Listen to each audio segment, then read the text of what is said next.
Biz korrupsiya araşdırmalarımızla yanaşı həm də ona görə təcridxanadayıq ki, Gədəbəyin Söyüdlü kəndində zəhərli maddənin, siyanidin suya xıdılmasına etiraz edənlərin, buna görə zorakılıq görən, həbs edilən vətəndaşların, gözünə göz yaşardıcı qaz vurulan, döyülən yaşlı qadınların dərdini ictimaiyyətə çatdırdıq. Həmin vaxt kəndə giriş qadağanı idi. Kənddən xəbərləri qaçaq yollarla cəmiyyətə çatdırırdıq. Biz olsa xəbər qaçaqmalçılarıyıq. Biz saatlıda içməli su tapmayan, buna görə etiraz etdiyi üçün rezin gülləyə, zorakılığa, sutkalıq həbslərə məruz qalan vətəndaşların səsini eşitdirdik. Məcbur diləndirilən uşaqları, zibillikdən dəmir yığıb sataraq dolanan, heç kimin görmədiyi Telmanı göstərdik. Biz həm də göstərdik ki, tarixi abidələrə həssas yanaşdığını deyən prezident ailəsi öz otellərinin avtomobil dayanacağı üçün tarixi binanın yarısını heyfsilənmədən sökə bilir. Bu səbəblərə görə artıq bir ildən çoxdur ki, İlham Əliyevin sifarişi ilə təcridxanada saxlanılırıq. Biz həm də qanunsuz fəaliyyətdə ittiham olunuruq.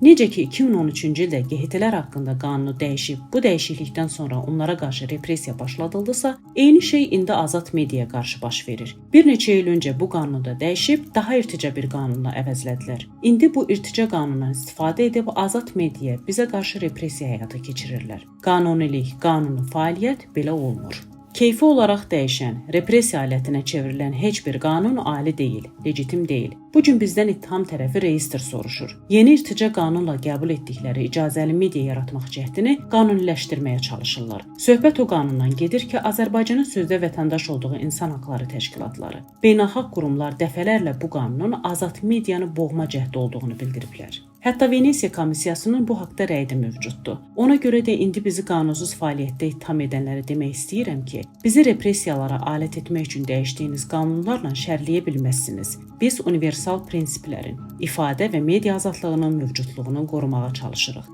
və buna davam da edəcəyik. İlham Əliyevi ölkəni inkişaf etdirmək, irəli aparmaq əvəzinə 1937-ci ilə qaytardı. Bəli, Azərbaycan indi 1937-ci illər repressiyasını yaşayır. Kitablarda oxuduqca ətimizin ürpərdiyi o sətirləri indi biz özümüz yaşayırıq. Doğru söz deyən, yazan, araşdırmalar edən, səsini çıxaran, müstəqil media ilə əlaqəsi olan hər kəs həbs olunur. Evlərinə basqın edilir, yoldan oğurlanır. Siyasi məhbuslara zorakılıq edənlər təltif olunur, təşəkkürnamə alır. Etiraz edənlər döyülür, işgəncə görür, onlara elektroşok verilir. Hətta polisi tənqid edənlər belə bu münasibətlə üzləşirlər. Bircə onda şansımız gətirib ki, biz ən azından bu yaşda güllələnməyəcəyik. Təkcə müstəqil media yox, yandaş media da həmin dövrü yaşayır. 1937-nin Kommunist Ədəbiyyat qəzetini indi Real TV, Baku TV, Az TV və digər biabırçı televiziya kanalları əvəz edir. Eyni həmin dövrdə olduğu kimi, indi də bizi bu medialar casus, xain, inqilabçı, qərbin maşası adlandırır. Real TV, Baku TV, Az TV kimi kanallar İlham Əliyevin uğursuz siyasətinin nəticəsini ölkəmizi pis tanıdırlar, qarayaxma edirlər deyib bizim üstümüzə yıxmağa çalışırlar. Biz nə xain,